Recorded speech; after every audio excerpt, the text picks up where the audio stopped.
మీరు సిద్ధంగా ఉన్నామని అప్పుడు చెప్పారు. రమ్మని అంటున్నాం.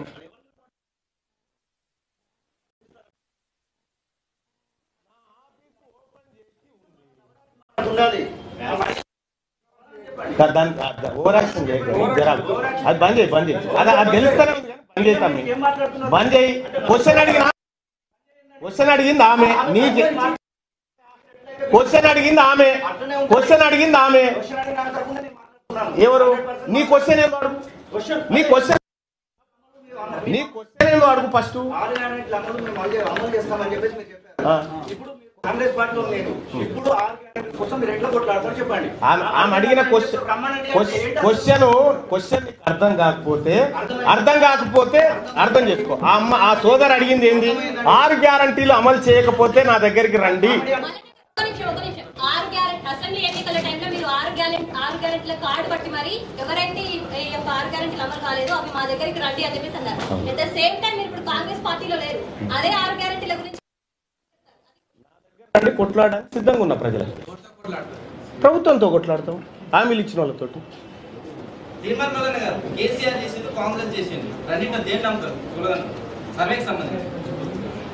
కేసీఆర్ చేసినది కొంత పర్ఫెక్ట్ గా అనిపించింది. అయితే బయట పెట్టలేదు కానీ ఆ ఎంహెచ్ఆర్డి వెబ్సైట్ లో ఉన్నాయి. అవి మొత్తం లేకుండా లేవు. ఇప్పుడు డౌన్లోడ్ కొడితే అందరికి వెళ్తాయి అవి. ఈ కేసీఆర్ గడప ఇంకో గడప నాకెందుకు బాయ్ సాబ్. బీసీల దిక్కు అయితే పార్టీ క్రమశిక్షణ కేవలం నల్లనకు మాత్రమే వర్తిస్తుందా, రాజగోపాల్ కుమార్ రెడ్డి వర్తిస్తుందా అని చెప్పి ఇదే క్వశ్చన్ పీసీసీని అడిగితే ఆయన రిప్లై ఇచ్చారు కాబట్టి కన్సిడర్ చేసి చర్యలు తీసుకోలేదు. మీరు ఒట్టెత్తుకోబడుతూ రిప్లై కూడా ఇవ్వలేదు కాబట్టి చర్యలు తీసుకున్నామని చెప్పి పీసీసీ చెప్తున్నారు. దీనికి మీరేమన్నారు? ఇప్పుడు నా దగ్గర వీడియో ఉంది, నేను రిప్లై ఇవ్వలేదని వీడియో ఉంది, వింటావా? ఎందుకంటే కోమటిరెడ్డి వెంకటరెడ్డి గారే చెప్పిండి ఈ మాట.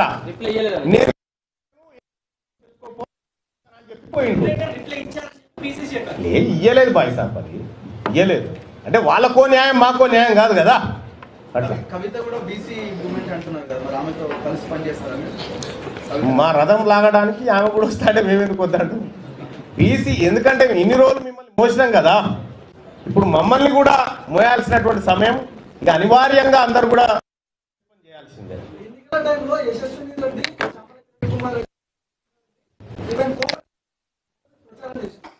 14 నెలల్లో మల్లన్న పనులు అయిపోతుంది, అందుకే బీసీలను తీసుకున్నారని చెప్పి అంటే ఒక్కటి, ఆ రోజు వాస్తవానికి కాంగ్రెస్ పార్టీ అభ్యర్థులు గెలిస్తే, కేంద్రంలో కాంగ్రెస్ పార్టీ అధికారంలోకి వస్తే కులగణన జరుగుతుంది అనేటువంటి ఒక బలమైన ఆకాంక్ష మాలో ఉన్నమాట వాస్తవం. దానికోసం మేము చేయాల్సినటువంటి పనులన్నీ చేసినాం. వాళ్ళని గెలిపించుకోవడం అంటే రాహుల్ గాంధీ గారిని గెలిపించుకోవడం అని చెప్పినాం కూడా.